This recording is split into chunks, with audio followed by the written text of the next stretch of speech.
This is the office of Gay Switchboard, where I used to work as a volunteer about 2 years ago. It's a voluntary organisation. All the people work here unpaid. It's kept up purely by donations from people who are grateful for the service and have used it, and handles something like 3,000 calls a week. The range of information on these files and maps and things ranges from legal advice, what your rights under the British law are. For instance, in Northern Ireland and Scotland, homosexuality is completely illegal for anybody.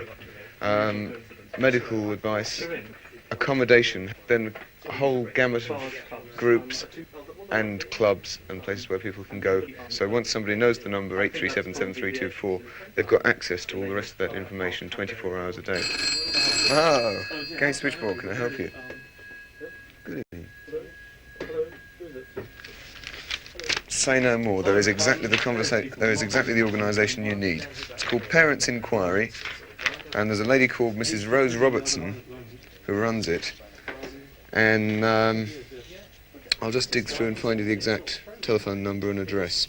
The address is 16 Honley Road, Honley, Catford, SE6. So Parents' Inquiry, it's either 4 teenage gays or their parents, like if either's having problems with the other. They can write to them, but I'll just see now if I can find a phone number for them, yeah? Hold on then. We got the phone number for Parents' Inquiry? Yes. It's on the board. 698 1815. Alrighty. Ring us again sometime. Bye now. Hoax calls, yeah. The thing is, you must always treat hoax calls as if they're genuine, because there's just that little chance that it is somebody. If somebody puts on a funny voice, it's possible they'd speak with a funny voice. Or they're nervous, or something like that. And it's better for you to get snubbed by a hoaxer than for you to snub somebody who's in desperate need at any one given time. You speak to Lionel as well? So, like, you stay civil with them, You speak to Lionel unless as you well? get absolute outright abuse, in which case they're fair game for you to give them an earful back. Do you know on Switchboard? Do you think coming out as gay was part of a politicisation process?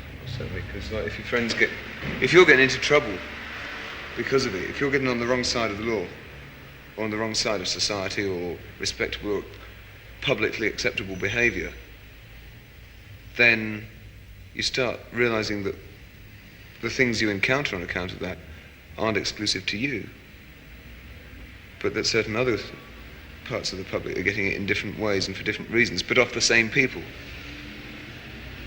So, I mean, you don't have to be gay to be beaten up by the police, but it helps. You don't have to smoke dope to be beaten up by the police, but it helps. You don't have to be black to be picked up on sus, but it helps.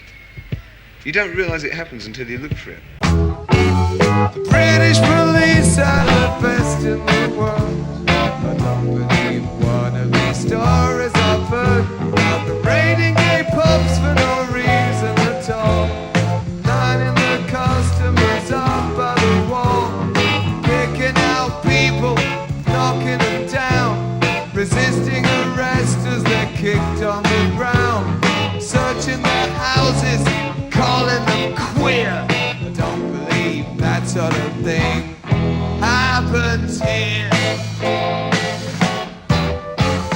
Sing if you're glad to be gay.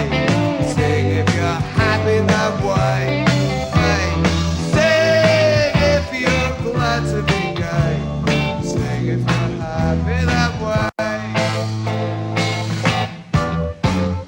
Pictures of naked young women are fun in tidbits and Playboy, page 3 of the Sun. There's no nudes in Gay News or Lost magazine, but they still found excuses to call it obscene. Read how disgusting we are in the press, the Telegraph, People and Sunday Express. Molesters of children, corrupters of youth, is there in the paper, it must be the truth. Try and sing if you're glad to be gay. Sing if you're happy that way. Hey, sing if you're glad to be gay. Sing if you're happy.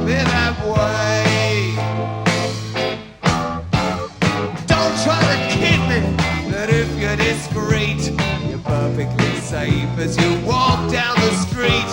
You don't have to mince or make bitchy remarks to get beaten or blinded and left in the dark.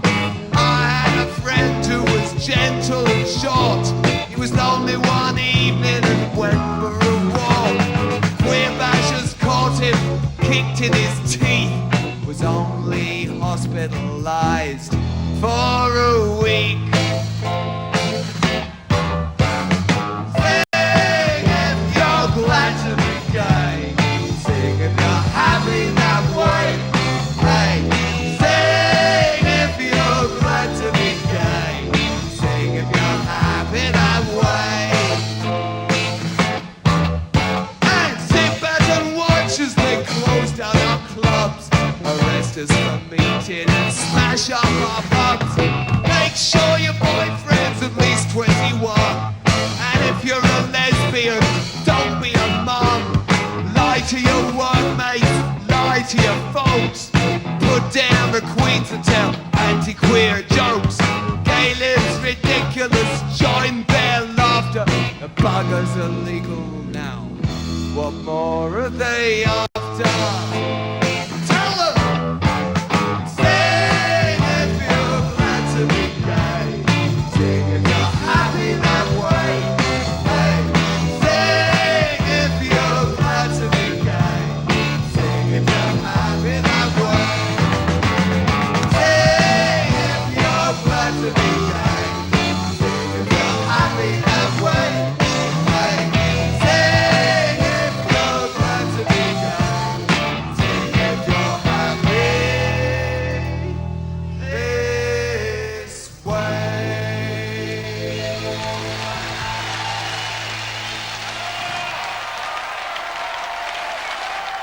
After leaving Finchton, Tom joined the group Cafe Society. They lasted 3 years, released one album and achieved very little success. After reuniting with Danny Custo, the embryonic Tom Robinson band met drummer Brian Taylor, known as the Dolphin. Well, I blame my whole musical inception mostly on my mother, I think. It was due to her thriftiness that I obtained my first drum kit. See, I come from a very musical family. We had like a family band, and she bought this drum kit for my brother, and after a couple of weeks he proved that he was going to be totally inadequate on it, and because she didn't want to flog it and she spent all this money on it, I think it was something like 35 quid, she said that I had to play it. Being as though I was only 5 at the time, I didn't really have much chance to argue. I sat there and she just stood over me, kind of whipped me into practicing for the first 2 or 3 years. What sort of family band was it? Well, it was a bit interesting. I mean, it's not kind of rock and roll, it was accordions, in fact. We used to do weddings and anniversaries, just kind of general dances, playing anything from Viva España to Tulips of Amsterdam. They always complained that I played too loud. I always complained that they played too quiet. Everybody knows where Tom's coming from because Tom's the front man, he's the singer, he's the spokesman. He's the one that you open up the paper and Tom Robinson says this, Tom Robinson does this, Tom Robinson is this. But nobody knows too much about the band. And we're always getting asked, I mean, are you just in this for the ride, or are your political motives, do they run on a parallel with Tom's? Does he sleep with you? Yeah, we get asked all that. All I can say to the political motives is if my motives weren't the same as Tom's, I don't think I'd be in his band. And no, he doesn't sleep with me.